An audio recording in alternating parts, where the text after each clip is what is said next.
আসসালামু আলাইকুম এভরিওয়ান, নাহিদাস কিচেনে আপনাদের সবাইকে স্বাগতম। আশা করছি আপনারা সবাই ভালো আছেন। আজকের আমি আপনাদেরকে মজাদার দুধ চিতই পিঠা তৈরি করে দেখাবো। এই শীতে কিন্তু দুটো পিঠা খুবই জনপ্রিয়, একটি হচ্ছে গিয়ে ভাপা পিঠা আর আরেকটি হচ্ছে চিতই পিঠা। যেহেতু গ্রামে আছি, গ্রামে কিন্তু শীতের সময় পিঠা খেতে খুবই ভালো লাগে। তো আজকের আমি আপনাদেরকে খুব মজাদার একটি চিতই পিঠা তৈরি করে দেখাবো। তো চলুন শুরু করা যাক আজকের রেসিপিটি।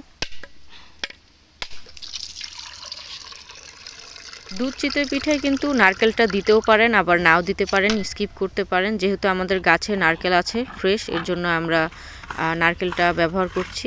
নারকেলটা না দিয়ে এখানে কনডেন্স মিল্ক, গুঁড়ো দুধ আর নর্মাল লিকুইড দুধটা দিয়েও আপনারা দুধ চিতই পিঠাটা বানাতে পারেন। নারকেলটা দিলে খেতে ভালো লাগে, যার জন্য দেওয়া। এবার লিকুইড দুধের মধ্যে এখানে তেজপাতা, এলাচ আর দারচিনি দেওয়া হয়েছে, সাথে খেজুরের গুড় আর নারকেলটাকে সুন্দরভাবে ব্লেন্ড করে এই মিশ্রণটার মধ্যে দিয়ে দেওয়া হয়েছে। এবার এই দুধের মিশ্রণটাকে সুন্দরভাবে মিক্সড করা হচ্ছে হাত দিয়ে। আর এখন এই চালের গুঁড়োর ব্যাটারটার মধ্যে সামান্য পরিমাণে লবণ আর পরিমাণ মতো পানি দিয়ে সুন্দরভাবে এটাকে হাত দিয়ে মিক্সড করতে হবে। চিতই পিঠা আর তিলের পিঠার এই মিশ্রণটাকে কিন্তু প্রথমে অল্প পানি দিয়ে সুন্দরভাবে মিক্সড করে নিতে হবে। চিতই পিঠা তখনই পারফেক্ট হবে যখন চিতই পিঠার ব্যাটারটা একেবারে পাতলাও হবে না, আবার একেবারে ঘনও হবে না।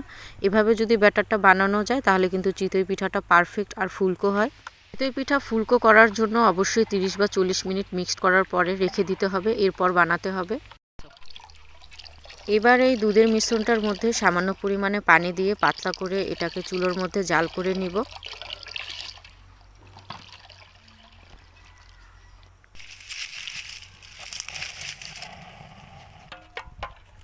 আর এই দুধের মিশ্রণটা কিন্তু বেশি ঘনও করা যাবে না, আবার বেশি পাতলাও রাখা যাবে না। আর গরম গরম অবস্থায় চিতই পিঠাগুলো এই দুধের মিশ্রণের মধ্যে দিতে হবে। এবার চিতই পিঠার শাঁসটাকে সুন্দরভাবে গরম করে কিছুটা তেল দিয়ে ব্রাশ করে নিচ্ছি। আর এই চিতই পিঠার শাঁসটাকে 2-3 দিন কিন্তু হালকা গরম করে নিতে হবে, না হলে কিন্তু মাটির শাঁস অনেক সময় পিঠা বানাতে গিয়ে ভেঙে যায়। এবার শাঁসটার মধ্যে পিঠার ব্যাটারটা দিয়ে দিচ্ছি।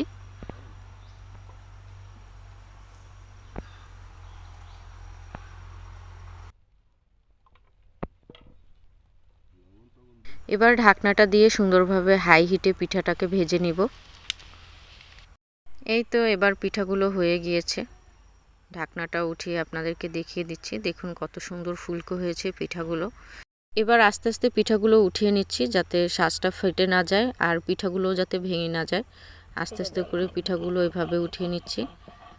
দেখতেই পাচ্ছেন পিঠাগুলো কত সুন্দর ফুলকো হয়েছে। পিঠার ব্যাটারটা যত পারফেক্টলি ব্যাটারটা বানানো যায়, পিঠাগুলোও কিন্তু ভালো হয়। অনেক সময় চিতই পিঠা কিন্তু আমাদের বানানো খুবই কঠিন মনে হয়, কিন্তু আসলে ওরকম কোনো কঠিন না। সব থেকে সহজ পিঠাই কিন্তু চিতই পিঠা। তো এভাবেই সেম প্রসেসে সবগুলো পিঠা ভাজা হয়েছে আর সবগুলো পিঠাই কিন্তু ফুলকো হয়েছে। তো আমার সবথেকে বেশি এভাবে সরিষা ভর্তা দিয়ে পিঠা খেতে ভালো লাগে। যেহেতু গরম গরম পিঠাগুলো ছিল, তো আমি একটা ভর্তা বানিয়ে নিয়েছিলাম। আর এটা হচ্ছে গিয়ে সরিষা ভর্তা, সাথে ধনিয়া পাতা আর কাঁচামরিচ অ্যাড করে নিয়েছিলাম। তো সেটা দিয়েই আমি অনেকগুলো পিঠা খেয়ে ফেলেছি। আমার এই শুকনো চিতই পিঠাটা গরম গরম হাঁসের মাংস বা যে কোনো মাংসের ঝোল দিয়ে বেশি খেতে ভালো লাগে, বা ভর্তা দিয়ে। দুধ চিতই পিঠাটাও ভালো লাগে, তবে আমার এই ভর্তা দিয়ে বেশি খেতে ভালো লাগে গরম গরম চিতই পিঠা। এবার এই দুধের মিশ্রণটাকে গরম গরম অবস্থায় পাত্রে ঢেলে নিচ্ছি। আর এই গরম অবস্থায় গরম গরম চিতই পিঠাগুলো দুধের মিশ্রণের মধ্যে ডুবিয়ে নিচ্ছি। আমার মা সুন্দরভাবে পিঠাগুলো আপনাদেরকে দেখিয়ে দেখিয়ে এরপর দুধের মিশ্রণের মধ্যে দিয়ে দিচ্ছে। অবশ্যই গরম অবস্থায় দিবেন, না হলে কিন্তু পিঠাগুলো দুধটাকে সুন্দরভাবে শুষে নেবে না। এর জন্য অবশ্যই গরম অবস্থায় দিবেন। আর আমি পিঠাগুলোকে দিয়ে সুন্দরভাবে একটা চামচ দিয়ে একটু ডুবিয়ে ডুবিয়ে নিচ্ছি। দুধ চিতই পিঠাটা কিন্তু গরম গরম খেতে ভালো লাগে না, 4-5 ঘন্টা রেখে দিয়ে ঠান্ডা করে খেতে বেশি ভালো লাগে শীতের সময়। পিঠাটাকে আমি 4-5 ঘন্টা রেখে দিয়েছিলাম, আর 4-5 ঘন্টা পরে দেখুন কত সুন্দরভাবে দুধের মিশ্রণটা পিঠার সাথে মিক্সড হয়ে গিয়েছে। চিতই পিঠা কিন্তু ফুলকো হলে দুধ চিতই পিঠাটা একেবারে পারফেক্ট মজার হয়।